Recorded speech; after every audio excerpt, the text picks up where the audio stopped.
ଦେଓମାଳି ଅଛି। ଆଜ୍ଞା ମଣିମା, ଖାଲି କଣ ଦେଓମାଳି? ତେବେ ଆଉ କୋଉ ସ୍ଥାନ ଅଛି? ମଣିମା, ସେଠାରେ ଓଡ଼ିଶା ସରକାରଙ୍କର OTDC ଡିପାର୍ଟମେଣ୍ଟ ଦ୍ୱାରା ରାତ୍ରି ଯାପନ ପାଇଁ ଏକ ଇକୋ ରିଟ୍ରିଟ୍ର ବ୍ୟବସ୍ଥା କରାଯାଇଛି। ତାହା ମଧ୍ୟ ଉଡ୍ସିଲ ଭଳି ଏକ ସୁନ୍ଦର ପ୍ରାକୃତିକ ମନୋରମ ଜାଗାରେ।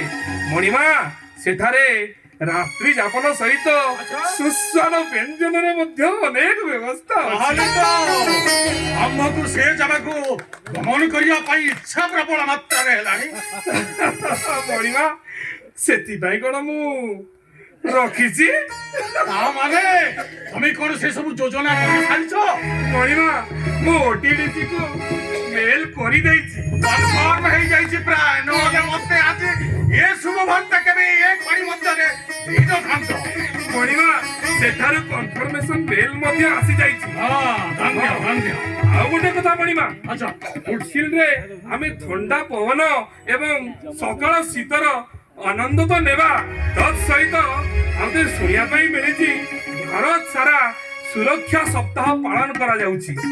ମୁଁ ବି ନେଟରୁ ଦେଖିଥିଲି ଯେ ଏବେ ଭାରତ ସରକାରଙ୍କର ଖଣି ସୁରକ୍ଷା ସପ୍ତାହ ପାଳନ କରାଯାଉଛି। ଆଜ୍ଞା ମଣିମା, ଆଉ କୋରାପୁଟ ଅଞ୍ଚଳରେ ନାଲକୋ ବକ୍ସାଇଟ ଖଣି, କୋଡିକାମାଡ଼ି ଖଣି ଆଉ ଏମିତି ଛୋଟ ବଡ ଅନେକ ଖଣି ଅଛି। ଆଚ୍ଛା ଆଚ୍ଛା, ଚିତ୍ରଗୁପ୍ତ, ସେ ଏସିଆ ମହାଦେଶର ସର୍ବବୃହତ ଯୋଉ ବକ୍ସାଇଟ ଖଣି ତ?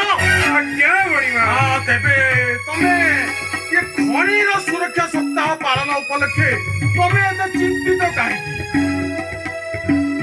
ମଣିମା, ଖଣିର ସୁରକ୍ଷା ଆମେ ଯଦି ଚିନ୍ତା ନ କରିବା ତାହେଲେ ମୋର ଏ ଖାତାରେ ଲେଖା ଗୁଡାକ ଆସିବ କେମିତି? ଲୋକ ଅସୁରକ୍ଷିତ ହେଲେ, ମୃତ୍ୟୁବରଣ କଲେ ତ ଯମପୁରକୁ ଆସିବେ ନା। ଆମର ବି ତ ସଂଖ୍ୟା ଦରକାର ନା। ସମସ୍ତଙ୍କୁ ଟାର୍ଗେଟ ଅଛି, ସେମିତି ଆମ ଜମପୁରରେ ବି ତ ଗୋଟେ ଟାର୍ଗେଟ ଅଛି ନା। ଉତ୍ତମ। ଆଚ୍ଛା ଚିତ୍ରଗୁପ୍ତ, ଇଏ ଭାରତ ସରକାରଙ୍କ ଦ୍ୱାରା ଯୋଉ DGMS ନିୟମ ପ୍ରଦତ୍ତ କରିଛି ଖଣି ଗୁଡିକୁ ପାଳନ କରିବାରେ, ସେ ସବୁ ଯଦି ଇଏ ଖଣି ଗୁଡିକରେ ପାଳନ ହଉଥିବ ତେବେ ତ ଆମକୁ ମତେ ଲାଗୁଛି ଖାଲି ହାତରେ ଫେରିବାକୁ ପଡିବ। ମଣିମା ଯମରାଜ, ଆପଣଙ୍କର କଥା କଣ କେବେ ମିଥ୍ୟା ହୁଏ? ଏହା ତ ଅକ୍ଷର ଅକ୍ଷରେ ସତ କଥା। ହେଲେ ଆମକୁ ଦେଖିବା ପାଇଁ ପଡିବ ସେମାନେ କେବଳ କଥାରେ ସୁରକ୍ଷା ପାଳନ କରୁଛନ୍ତି ନା କର୍ମରେ ମଧ୍ୟ କରୁଛନ୍ତି। ସେଥିପାଇଁ ତ ମଣିମାଙ୍କୁ ସେଠିକି ଗମନ କରିବାକୁ ପଡିବ। ଏଭଳି ଏକ ସୁନ୍ଦର ସ୍ଥାନକୁ ଆମେ ଯାତ୍ରା କରିବାରେ ବିଳମ୍ବ କରିବା କାହିଁକି? ଆଜ୍ଞା ମଣିମା। ଆସନ ଚିତ୍ରଗୁପ୍ତ।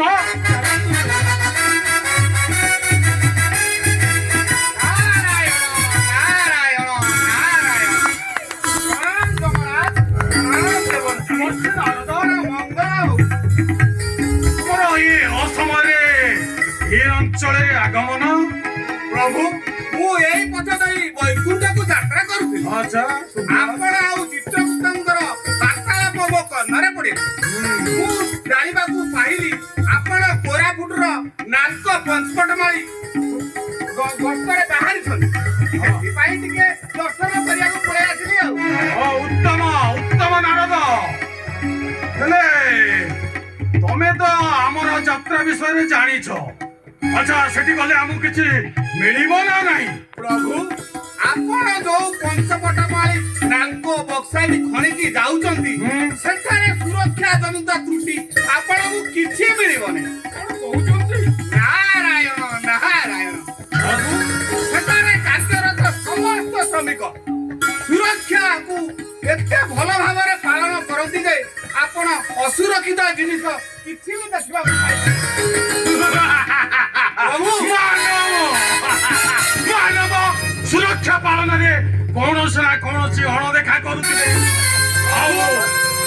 ସେଠାରେ ସମସ୍ତ କର୍ମଚାରୀ କାର୍ଯ୍ୟ କରିବା ପୂର୍ବରୁ ସୁରକ୍ଷା ଉପକରଣକୁ ଭଲ ଭାବରେ ପରିଧାନ କରନ୍ତି। ତା ଛଡା ଖଣି ପରିଚାଳନା କରିବା ପାଇଁ ଭାରତ ସରକାରଙ୍କ ଦ୍ୱାରା ନିର୍ମିତ ସମସ୍ତ ନିୟମ କାନୁନକୁ ଭଲ ଭାବରେ ପାଳନ କରନ୍ତି।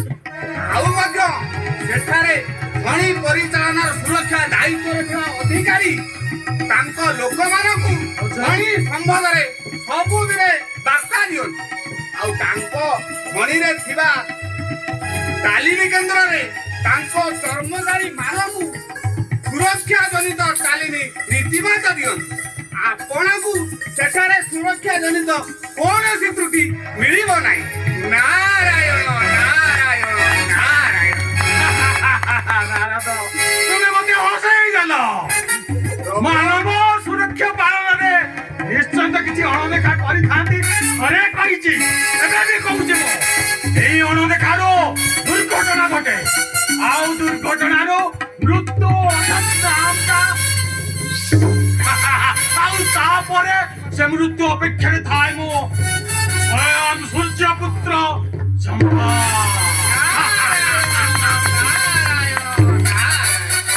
ମହାମୁନି ପ୍ରଭୁ ପ୍ରଭୁଙ୍କର ଯିବା ତ ନିଶ୍ଚିତ। ଏବେ ଆପଣ ଯଦି କିଛି ଉପାୟ ରଖିଛନ୍ତି, କିଛି ଜାଗା ଖୋଜିକି ରଖିଛନ୍ତି ବୁଲିବା ପାଇଁ, ତାହା କହିଦିଅନ୍ତୁ, କିନ୍ତୁ ମନା କେବେ କରିପାରିବେନି। ସୂର୍ଯ୍ୟପୁତ୍ର ଯମରାଜ ଯାହା ଥରେ କହିଲେ ତାକୁ କରିକି ଦେଖାନ୍ତି। ନାରାୟଣ ନାରାୟଣ ନାରାୟଣ। ପ୍ରଭୁ ଆପଣ ଯଦି କୋରାପୁଟ ଗ୍ରସ୍ତରେ ଆସିଛନ୍ତି, ଠିକ ଅଛି, ଆପଣ କୋରାପୁଟ ଭ୍ରମଣ କରନ୍ତୁ ଆଉ କୋରାପୁଟରେ ମିଳୁଥିବା ସୁସ୍ୱାଦୁ ବ୍ୟଞ୍ଜନକୁ ଭୋଜନ କରନ୍ତୁ। ଆଚ୍ଛା, ତମେ ସେ ମାଣ୍ଡିଆ କଥା କହୁନ ତ? ଏବେ ଯୋଉ ସରକାରଙ୍କ ଦ୍ୱାରା ମୁଁ ଯାହା ପଢୁଥିଲି ଯେ ସେଠାରେ ଗୋଟେ ମାଣ୍ଡିଆ ମିଶନ ହେଇଛି, ହଠାତ୍ କଣ ଇଂଲିଶରେ ମିଲେଟ୍ ମିଶନ। ଆଚ୍ଛା, ସେଇଟା କଥା କହୁନ ତ? ନାରାୟଣ ନାରାୟଣ। ପ୍ରଭୁ କୋରାପୁଟରେ ମିଳୁଥିବା ଫଳପରସ ଆପଣଙ୍କର ସ୍ୱର୍ଗର ସୋମରସ ସହିତ ସମାନ, ତେଣୁ ତାହାର ଆନନ୍ଦ ନିଅନ୍ତୁ ପ୍ରଭୁ। ଦେବର୍ଷି ନାରଦ, ତୁମର କଥାରେ ଦେଖିବା କୋରାପୁଟ ଗସ୍ତ ପରେ ହିଁ ତାହା ଜଣା ପଡିବ ସେଠାକାର ଖାଦ୍ୟ ପାନୀୟ ବିଷୟରେ କି ପ୍ରକାର ଅଛି ଆଉ ମନୋରଞ୍ଜନ କେତେ ମାତ୍ରାରେ କରିପାରୁଛି। ହେଲେ ମଣିମା, ମୁଁ କଣ ସେସବୁକୁ ରହିବା ପାଇଁ ଦେଇଛି? କାହିଁକି ତୁମେ କଣ ବ୍ୟବସ୍ଥା ନୁହେଁ, କେବଳ ମାଣ୍ଡିଆ ନୁହେଁ ମଣିମା, ଆଚ୍ଛା, ଆଉ କଣ ପୁଣି? କୋରାପୁଟର ବିଶ୍ୱ ପ୍ରସିଦ୍ଧ କଫି ମଧ୍ୟ ଆପଣ ବିଶ୍ୱ ପ୍ରସିଦ୍ଧ କଫି, ତାକୁ ତ ନିଶ୍ଚିତ ପାନ କରିବା ପାଇଁ ପଡିବ।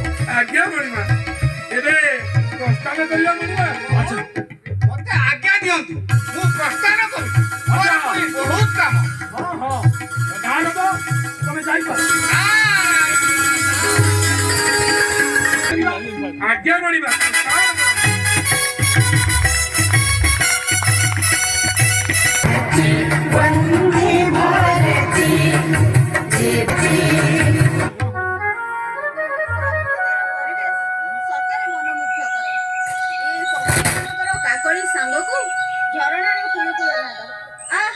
ମନରେ ଭରି ଦେଉଛି ଆନନ୍ଦ ଉଲ୍ଲାସ, କିନ୍ତୁ କିଛି କିଛି ସ୍ଥାନରେ ଏ ପ୍ରକୃତିକୁ ନଷ୍ଟ କରି ଦେଉଛି ଏ ମାନବ ସମାଜ ଏବଂ ମୋ ଦେଶରେ ବଢି ଚାଲିଛି ଦୁର୍ଘଟଣା ଜନିତ ମୃତ୍ୟୁ।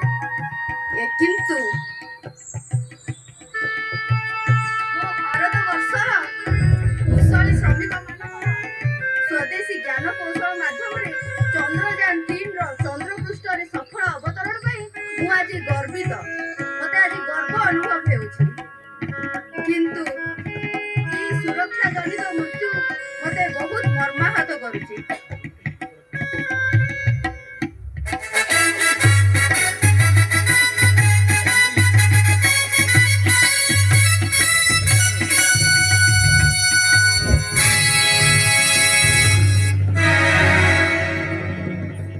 ପ୍ରଣାମ ଦେବୀ।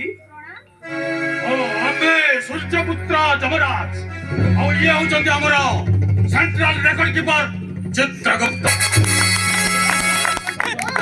ଆପଣ କହିଲେ ଯମରାଜ, କିନ୍ତୁ ଏ ଅସମୟରେ ମୋ ଦେଶକୁ ଆଗମନର ଅଭିପ୍ରାୟ? କଥା କଣ କି ଦେବୀ, ଏଇ ଶୀତୁଆ ସକାଳ ଆଉ କୋରାପୁଟର ଶୀତୁଆ ସକାଳ, ମାର୍ଗଶିର ମାସର ଶୀତୁଆ ସକାଳକୁ ପ୍ରଣାମ ଆମର ମହାଭାଗ ଶ୍ରୀ ଯମରାଜ ଆନନ୍ଦ ଉପଭୋଗ କରିବାକୁ ଚାହୁଁଥିଲେ। ସେଥିପାଇଁ ମଣିମାଙ୍କର ଇଚ୍ଛା ହେଲା ଟିକେ କୋରାପୁଟ ଗ୍ରସ୍ତ କରିବା। ସେଥିପାଇଁ ଆମେ ଫୁଡସିଲ ଇକୋ ରିଟ୍ରିଟ୍ରେ ରାତ୍ରି ଯାପନର ବ୍ୟବସ୍ଥା ମଧ୍ୟ କରିଛୁ। ତା ସହିତ ଏଇ ପାଖ ଆଖରେ ଥିବା ଖଣି ଅଞ୍ଚଳରେ ଖଣି ସୁରକ୍ଷା ସପ୍ତାହ ମଧ୍ୟ ପାଳନ ହେଉଛି। ବୁଲାବୁଲି ସାଙ୍ଗକୁ ଖଣି ସୁରକ୍ଷା ମଧ୍ୟ ପ୍ରଭୁ ଆମର ଦର୍ଶନ କରିବେ ନିଜ ଚକ୍ଷୁରେ। ଆପଣଙ୍କୁ ମୋ ଭାରତ ବର୍ଷକୁ ସ୍ୱାଗତ। ଧନ୍ୟବାଦ ଦେବୀ। କିନ୍ତୁ ମୋ ସନ୍ତାନ ସମ୍ବନ୍ଧିତ ଦାୟିତ୍ୱ ଆପଣଙ୍କୁ ଲାଗିବ। ନିଶ୍ଚିନ୍ତ ରୁହନ୍ତୁ ଦେବୀ। ହଁ।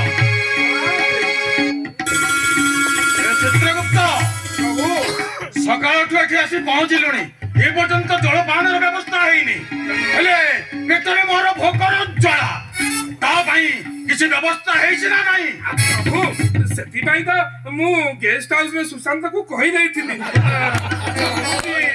ଟିକେ ଡେରି ହେଇଗଲା। ମାନେ ମତେ ଲାଗୁଛି ତମର ଏମାନଙ୍କ ସହିତ ଆଗରୁ ସମ୍ପର୍କ ଅଛି। ନାଇଁ ପ୍ରଭୁ ସେମିତି କଥା ହଉ ନୁହଁ। ହଉ ଚାଲ, ଆଉ କଥା ପରେ କହିବା, ଆଗେ ଭୋକ। ଆଜ୍ଞା ପ୍ରଭୁ। ଆରେ ଦେଖିଲ କଣ ଆଲଟମେଣ୍ଟ ହେଇଛି ଆମକୁ? ଆଲଟମେଣ୍ଟ ଆସିଗଲାଣି। ହଁ ଟିକେ ରୋଗାଇ ଦେବୁ। ମୁଁ ନେଟ୍ ଆଉ ଅଫ୍ କରିଦେଇଛି ଆଉ। ଲକ୍ଟା ବି ପ୍ଲେଟ୍ରେ କରୁଛି। ଏତେ ଥଣ୍ଡା ପଡୁଛି, ମୋବାଇଲ ଲକ୍ଟା ବି ଖୋଲୁନି। ପଇସା ଚୋରି ହେଇଯାଉଛି ନା କଣ ଲକ୍ ପକେଇ ରଖିଛ? ହଁ ଭାଇ, ହଁ ଆସିଯାଇଛି ଆଉ। ଆମର କଣ ଅଛି ଦେଖିଲ ଟିକେ? ଭାଇ ତମର ଏଥରକ ଲୋଡର ଦେଇଛି, ଲୋଡର 27 N2 ଅଛି। ଆରେ ଲୋଡର ତ ମତେ ସବୁବେଳେ ଏଇ ମିଳିବ ମୁଁ ଜାଣିଥିଲି। ଆଉ ତମର? ମୋର ଏ ଭାଇ କୁହନା, ମୋର ଏକଦମ ଗୋଟେ ବଢିଆ ଡ୍ୟୁଟି ଆଜି ମିଳିଛି, ଆଉ ଗୁରୁତ୍ୱପୂର୍ଣ୍ଣ ଡ୍ୟୁଟି। କଣ ମିଳିଛି କି? ଆରେ ମୋର ଆଜି ଏତେ ଦିନ ପରେ ଗୋଟେ ୱାଟର ଟ୍ୟାଙ୍କର ଡ୍ୟୁଟି ମିଳିଛି। ଚାନ୍ସ ମାରିଦେଲ ଆଉ। ଚାନ୍ସ ସିନା, ହେଲେ ମୋ ଡ୍ୟୁଟିର ଗୁରୁତ୍ୱ କେତେ ଜାଣିଛ ତ? ମୁଁ ଯଦି ପାଣି ଠିକ ସେ ନ ମାରିବି, ଏତେ ଡଷ୍ଟ ଉଡ଼ିବ, ଆମ କର୍ମଚାରୀଙ୍କୁ କେତେ ବେମାର ହବ ଜାଣିଛ ତ? ନା ନା ସେଟା ତ ଜାଣିଛି। ଆଉ ଯେହେତୁ ମତେ ଗୋଟେ ଚାନ୍ସ ମିଳିଛି, ଏମିତି ଝାକାସ କରିକି ମାରିବି, ଏମିତି ଝାକାସ କରି ମାରିବି, ସ୍ୱୟଂ ଇନ୍ଦ୍ରଦେବ ବି କନଫ୍ୟୁଜ ହେଇଯିବେ। ଆରେ ଆଜି ତ ପୁରା ଫର୍ମରେ ଅଛ, ପୁରା ଜୋଶ ହେଇଯାଉଛି। କଣ ଖାଇକି ଆସିଛି କି ସୃଷ୍ଟି? ଆରେ କଣ ଆଉ ଭାଇ ଖାଇବି, ଏ ଯୋଉ ଥଣ୍ଡା ପଡୁଛି, ତା ଛଡା ଏଇ ଯୋଉ 15 କିଲୋମିଟର ଦୂର ଆସିବାକୁ ହେଲେ ଭୋର 4ଟାରୁ ଉଠୁଛି। ଆଉ ଆମର ମିସେସ୍ ଆମକୁ ଖାଇବାକୁ ଦେବେ ନା ଛୁଆଙ୍କୁ ଖାଇବାକୁ ଦେଇ ସ୍କୁଲକୁ ପଠେଇବେ, ଏତେ ବ୍ୟସ୍ତତା ଭିତରେ ଯାହା ଟିକେ ପ୍ୟାର ସେ ଦଉଛନ୍ତି, ଅଳ୍ପ ଟିକେ ଖାଇ ପିଇକି ପଳେଇ ଆସୁଛି ଆଉ। ଆରେ ତମର ତ ହେଲେ ପ୍ୟାର ସେ ଦେଇଛନ୍ତି, ଆମର ତ ଖାଲି ମ୍ୟାଡାମ ତାଙ୍କର କଣ କଥା ବିୟୁଟି ପାର୍ଲର ଟାଇମ ସରଉଛନ୍ତି। ଆମକୁ ଖାଇବାକୁ ଦବା କେତେବେଳେ? ଓହୋ। ଆମେ କଣ କରୁଛୁ ନା ବାଧ୍ୟ ହେଇକି ସେ 20 ଟଙ୍କିଆ ଆମର କେଟିଲ ମିଲ୍ ହିଁ ଜିନ୍ଦାବାଦ। ବଢିଆ ପୁରୀ ଯୋଉ ମିଳୁଛି ଆଉ ଖାଉଛ ଆଉ କଣ? ତା ଛଡା ଘରେ ମନ ବୁଝେଇବା କଥା ଆଉ। ତା ଛଡା ତମ ମ୍ୟାଡାମ ଟିକେ ୟଙ୍ଗ ଅଛନ୍ତି ନା, ସିଏ ଟିକେ ପାର୍ଲର ଯିବେ, ହେଲେ ଆମର ତ ବୁଢୀ ହେଇଗଲାଣି, ଆଉ ପାରୁନାହାନ୍ତି। ଆଉ ଆମକୁ ଯାହା ଟିକେ ଦଉଛି ଆମେ ସେୟା ଖାଲି ପଳେଇବୁ। ଆଚ୍ଛା ଗୋଟେ କଥା କହିଲ ମତେ, ତମର ତ ବାହାଘର ଏତେ ବର୍ଷ ହେଲାଣି, ତମର ଏବେ ପର୍ଯ୍ୟନ୍ତ ସେ ପୁରୁଣା ପ୍ରେମ ଜାଗ୍ରତ ଅଛି? ପ୍ରେମରେ ପୁରୁଣା ନୂଆ କଣ ହଇଜ? ଇଏ ତେନ୍ତୁଲି ଗଛ ବୁଢା ହେଇଗଲା ବୋଲି କଣ ତା ଖଟା କମିଗଲା?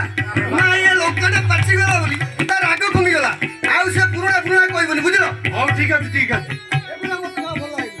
ହଉ ଠିକ ଅଛି। ମୋ ବୁଢୀ କିଛି କହିବନି। ହଉ ଠିକ ହେଲା, ତମ ଖଟା ରାଗ ସେତିକି ଥାଉ। ଏପଟେ ସାଇନ୍ସ ମ୍ୟାନେଜର ଆସିଲେ ହେଲା।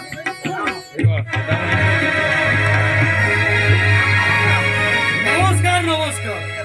আরে ভালো আছো সমস্তে? ହଁ ସାର୍ ଭଲ। আচ্ছা মানুষ বাবু, ଆଜ୍ଞା ତମ ବାପାଙ୍କ ଦେହ କେମିତି ଅଛି? ଭଲ ଅଛି ସାର୍। ଆଚ୍ଛା ଶ୍ରୁତି ବାବୁ, ସାର୍ ତମେ ଯୋଉ ଭୁବନେଶ୍ୱର ଯାଇଥିଲ ଯୋଉ କାମ ପାଇଁ, ସେ କାମ ସବୁ ଠିକ ଠାକ ହେଲା ଟି? ହଁ ସାର୍ ସେ କାମ ବି ହେଲା, ତା ଛଡା ଟିକେ ଟାଇମ ପାଇଲି କଟକ ବାଲିଯାତ୍ରା ଟିକେ ବୁଲି ଆସିଲି ଆଉ। ବଢିଆ ବଢିଆ ବଢିଆ। ଏବେ ଆମ ଖଣିରେ ସୁରକ୍ଷା ସପ୍ତାହ ପାଳନ ଚାଲିଛି। ସାର୍ ଏବେ ଆମେ ସୁରକ୍ଷାର ସହିତ କାର୍ଯ୍ୟ କରିବାକୁ ପଡିବ। ଆଜ୍ଞା ପ୍ରତ୍ୟେକ ଦିନ ଭଳି ଆମର ଖଣିରେ ସେଫ୍ଟି ଟକ୍ ଦେଇ ଆମର କାର୍ଯ୍ୟ ଆରମ୍ଭ କରିବାକୁ ପଡିବ। ଆଜ୍ଞା ନିଶ୍ଚୟ ସାର୍। ଖଣି କାର୍ଯ୍ୟକୁ ଯିବା ପୂର୍ବରୁ ଆମକୁ ବିପି ପିନ୍ଧିବାକୁ ପଡିବ, ଆଜ୍ଞା ଏସପି କୁ ଫଲୋ କରିବାକୁ ପଡିବ। ନିଶ୍ଚୟ ସାର୍।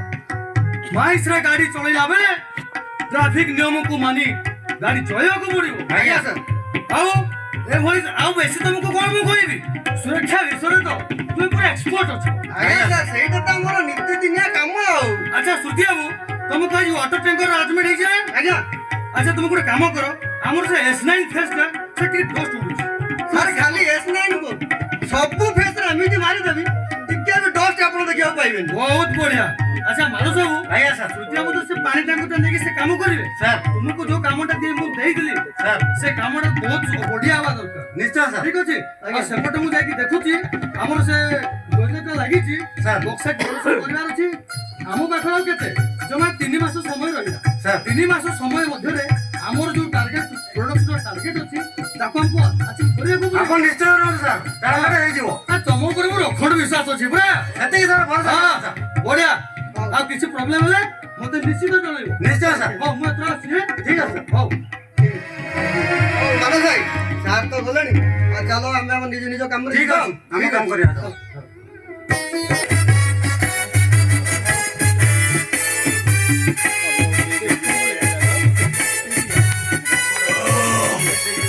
ଚିତ୍ରଗୁପ୍ତ ଆଜ୍ଞା ମଣିମା ଇଏ କୋରାପୁଟର ପ୍ରାକୃତିକ ସୌନ୍ଦର୍ଯ୍ୟ ତ ଯାହା ମନ ଲୋବା ତା ଛଡା ଏଠାକାର ସୁସ୍ୱାଦୁ ଖାଦ୍ୟ ଆଉ ମୋର ଇଏ ପେଟର ଆୟତନକୁ କିଛି ମାତ୍ରାରେ ବଢେଇ ଦେଇଛି ଆଉ ବାକି ରହିଲା ହଁ ଏଠାକାରେ ପ୍ରସ୍ତୁତ ଯୋଉ ଝୋଟା ମଞ୍ଜିରେ ପ୍ରସ୍ତୁତ ଖାଦ୍ୟ ଅତ୍ୟନ୍ତ ମନମୁଗ୍ଧକର ଅତ୍ୟନ୍ତ ସୁସ୍ୱାଦୁ ଆଉ ଇ ଅଧୀନରେ ମିଳୁଥିବା ଏ ଅଞ୍ଚଳର ଯୋଉ ଶ୍ରାବଣ କଡିର ବ୍ୟଞ୍ଜନ ତ ସ୍ୱର୍ଗରେ ବି ମିଳିବ ନାହିଁ ହଁ ଆଉ ନାରଦ ଯାହା କହୁଥିଲେ ଯୋଉ ସ୍ୱଳ୍ପ କି ଆନନ୍ଦ ସ୍ୱର୍ଗର ରମ୍ଭା ମେନକା ଏମାନଙ୍କ ଗହଣରେ ବସି ଯୋଉ ସୁରାପାନ କଲେ ବି ମିଳେ ନାହିଁ ସତରେ କୋରାପୁଟ ଧନ୍ୟ ଏ ଓଡିଶା ମାଟିର ଗୋଟେ ପବିତ୍ର ଜାଗା ଯାହାକି ସବୁ ଠିକରେ ମିଳୁଛି ହେଲେ ମଣିମା ଏତେ ସବୁ କଲା ପରେ ମତେ ଟିକେ ଧନ୍ୟବାଦ ଦେଲେନି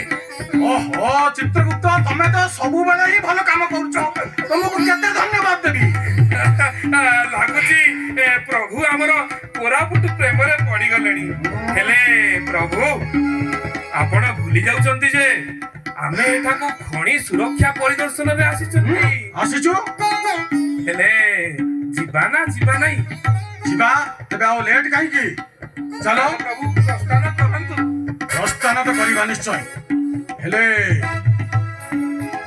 ହଁ ସବୁ ଠିକ ଅଛି ଚାଲ ନା ପ୍ରଭୁ ପୁଣି ତମେ କାହିଁକି ମୋର ବାଟ ଉଗାଳିଲ ଆମେ ଯଦି ସେଠାକୁ ଯାଉଛୁ ଆଚ୍ଛା ପ୍ରଭୁ ବାସ୍ତବିକ କଣ ଆମକୁ କିଛି ମିଳିବ ଆମେ ତ ଦେଖିଲେ ସେ ମାଇନ୍ସ ମ୍ୟାନେଜର ଜଣକ ହଁ, କେତେ ହଁ, ବଡ ବଡ କଥା କହିକି ଗଲେ ହଁ ଆଉ ସେ ଲୋକ ଦୁଇ ଜଣକ ସେମାନେ ମଧ୍ୟ ଏଇଟାକୁ ପାଳନ କରିବେ ବୋଲି କହିକି ଗଲେ ହେଲେ ପ୍ରଭୁ ଆପଣଙ୍କୁ କଣ ଲାଗୁଛି ସେମାନେ ସତରେ ପାଳନ କରୁଥିବେ ତାର ମାନେ ଆମକୁ ଦେଖିବା ପାଇଁ ପଡିବ ତାଙ୍କର କାର୍ଯ୍ୟସ୍ଥଳରେ ସେ ସବୁ ସେମାନେ ମାନୁଛନ୍ତି କି ନାହିଁ ପ୍ରଭୁ ସେଥିପାଇଁ ଆମକୁ ଖଣି ଭିତରକୁ ଯିବାକୁ ପଡିବ ଲାଗୁଛି ଆଚ୍ଛା ତା ମାନେ ତମେ ନର୍ଥ ବ୍ଲକ କଥା କହୁଛ ଆଜ୍ଞା ପ୍ରଭୁ ଆମେ ଖଣି ଭିତରକୁ ଯିବା ଆଉ ରଙ୍ଗପାଣି ସାଇଡରେ ଲୁଚି ଲୁଚିକି ଦେଖିବା ବାସ୍ତବିକ ସେମାନେ କାମ କରୁଛନ୍ତି ନା ଠକୁଛନ୍ତି ଆଉ ଯଦି ସୁରକ୍ଷାର ସହିତ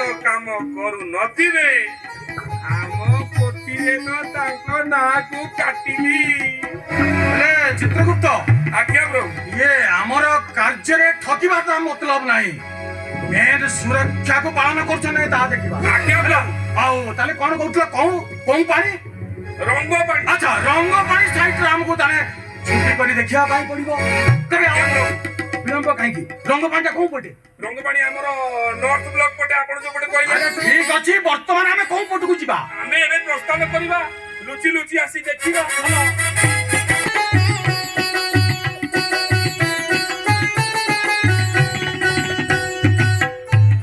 ଯାହା ହଉ ଏତେ ଦିନ ପରେ ଚାଟା ଆଜି ଚା ଭଳିଆ ହେଇଛି ନହେଲେ ସବୁଦିନ ସେଇ ପାଣି ଚା ଚା ପିଇ ପିଇକା ମାନେ ବହୁତ ମାନସ ଭାଇ ମାନସ ଭାଇ ଆରେ ଚାଟା ଧରିକି ଇଆଡେ ଆସୁନ କଣ ସେଇଠି ବସି ପଡୁଛ କଣ ହେଇଛି କୁହ ଚାଟା ଆଜି କେମିତି ହେଇଥିଲା ଟେଷ୍ଟ ଦେଖ ଆରେ ଚାଟା ତ ଏଟା ଚା କପ ନା ସୁପ୍ କପ ବା ସେଫ୍ଟି ୱିକ୍ ସେଲିବ୍ରେସନ ଚକ୍କରରେ ସୁପ୍ ଭଳିଆ ଚା ପିଉଛନ୍ତି ଆମେ ଆଜି ଟିକେ ସ୍ପେଶାଲ ଚାଟା ଅଛି ତ ସେଇଥିପାଇଁ ଟିକେ ବଡ କପ୍ ଦେଇ ଦେଇଛନ୍ତି ଆଉ ଶୁଣ ମା ଏଠି ପାଖକୁ ଟିକେ ଟେଷ୍ଟ ଅଛି ଭଲ କଣ ସେଠି କଣ ମତେ ସୁବିଧା କୁହ ପାଖକୁ ଚା ପିଲା ଟିକେ ରିଲାକ୍ସ ହବ ନା ପାଖକୁ ଆସିବ ସେଇ ଦୂରରେ ବୁଝ ଠିକ ଅଛି ପ୍ରଭୁ ଦେଖନ୍ତୁ ପ୍ରଭୁ ଏମାନେ ଦୁଇ ଜଣ କଥା ହଉଛନ୍ତି ଚା ପିଉଛନ୍ତି ତା ସହିତ ଆପଣ ଦେଖୁଛନ୍ତି ପାଖରେ ଯୋଉ ଡମ୍ପରଟା ଠିଆ ହେଇଛି ସେ ପାଖକୁ ମଧ୍ୟ ସେମାନେ ପଳେଇଲେଣି। ସେଟା ତ ପଡିଯିବାର ବହୁତ ସମ୍ଭାବନା। ପ୍ରଭୁ ସେଇ ପଥର ପଡ଼ିଲେ ଜଣକର ମୁଣ୍ଡ ଫାଟିବ ଆଉ ଜଣକର ଗୋଡ ଭାଙ୍ଗିବ। ତ ମତେ ଶିକାର ମିଳିଯିବ। ଆଜ୍ଞା ପ୍ରଭୁ। ଏଇ ପଡ଼ିଲା ପଡ଼ିଲା ପଡ଼ିଲା ପଥର ପଡ଼ିଲା।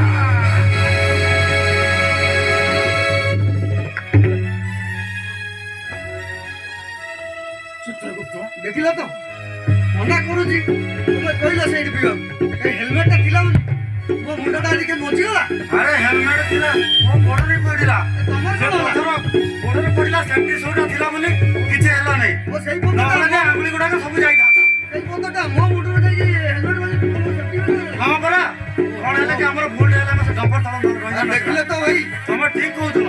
ଆମେ ସୁରକ୍ଷା ଉପକରଣ ପିନ୍ଧିଥିଲେ ବୋଲି କେମିତି ଆମେ ନିଶ୍ଚିନ୍ତ ମୃତ୍ୟୁବରଣରୁ ବଞ୍ଚିଗଲେ। ଚାଲ ଗୋଟେ କାମ କରିବା ଇନଚାର୍ଜକୁ ଇନଫରମେସନ କରିଦେଇ ଫାଷ୍ଟ ଏଡ୍ ଟିକେ ଦେଖେଇଦବ କାଳେ କିଛି ଅସୁବିଧା ହେଇଥିବ। ଠିକ ଅଛି ଆସ।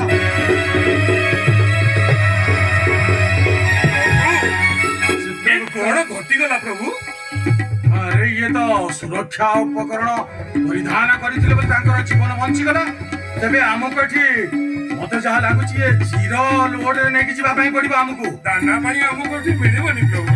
ନାଇଁ ଚିତ୍ରଗୁପ୍ତ ଆମେ କେବେ ଅଧୀନରେ କାହାର ମୃତ୍ୟୁ ଚାହୁଁନୁ। ଆମେ ସମସ୍ତଙ୍କର ସୁରକ୍ଷା ହିଁ ଚାହୁଁ।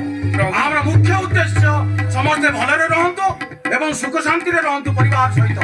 ନାରଦଙ୍କ ବାଣୀ ତାହେଲେ ସତ ଥିଲା ପ୍ରଭୁ। ହଁ ହଁ ଏଇ ତ ମହାମୁନି ଆସିଗଲେ। ପ୍ରଣାମ ମହାମୁନି। ମୁଁ କଣ କହିଥିଲି ପ୍ରଭୁ? ଏ ଖଣିରେ ସମସ୍ତ କର୍ମଚାରୀ ସୁରକ୍ଷା ଉପକରଣ ପରିଧାନ କରି କାର୍ଯ୍ୟ କରନ୍ତି। ଆପଣ ଯେତେ ପାପ ଭିତର କଲେ ମଧ୍ୟ ସେମାନଙ୍କର ପ୍ରାଣ ହରଣ କରିପାରିବେ ନାହିଁ। ନାରାୟଣ ନାରାୟଣ ନାରାୟଣ। ସତ୍ୟ କହିଥିଲା ନାରଦ। ପ୍ରଭୁ ହେଲେ ଇଏ ଯୋଉ ଦେଉମାଳି ପୁଟିସିଲ ଭଳି ଜାଗାର ଯୋଉ ସୌନ୍ଦର୍ଯ୍ୟ ଆଉ ଏଠାକାର ମିଳୁଥିବା ସ୍ୱଳ୍ପ ଆଉ ସୁସ୍ୱାଦୁ ପାନୀୟ ଇଏ ସବୁ ନ ଆସିଥିଲେ ଆମେ କୋରାପୁଟ ଜାଣିଥାନ୍ତୁ କିପରି? ନାରାୟଣ ନାରାୟଣ। ତାହେଲେ ପ୍ରଭୁ ଆମେ ପୁଣି ସ୍ୱର୍ଗପୁରୀକୁ ଗମନ କରିବା। ହଁ ହଁ ତମେ ତ କହୁଥିଲ ଜୟପୁରରୁ ଆମର କୁଆଡେ ଟିକେଟ ବ୍ୟବସ୍ଥା କରିଛ। ଆଜ୍ଞା ପ୍ରଭୁ। ଆଚ୍ଛା ତେବେ ଆମର କେତେ 1:45ରେ ପ୍ରାୟ ଅଛି। ଟାଇମ ତ ହେଇଗଲାଣି। ଆଜ୍ଞା ପ୍ରଭୁ ଆପଣ କହିଲେ ଆମେ ସାଙ୍ଗେ ସାଙ୍ଗେ ଯାତ୍ରା ଆରମ୍ଭ କରିବା। ହଁ ହଁ ଆସ ତେବେ।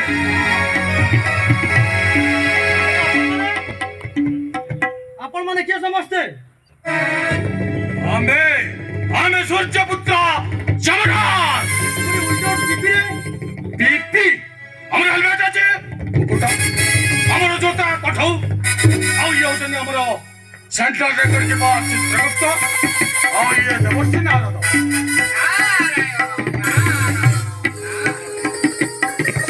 ପ୍ରଭୁ ମୁଁ କହୁଥିଲି ନା ତାଙ୍କର ସେଫ୍ଟି ଅଧିକାରୀ ସିଏ ତାଙ୍କ କର୍ମଚାରୀଙ୍କର ସେଫ୍ଟି ବିଷୟରେ ବହୁତ ଧ୍ୟାନ ଦିଅନ୍ତି।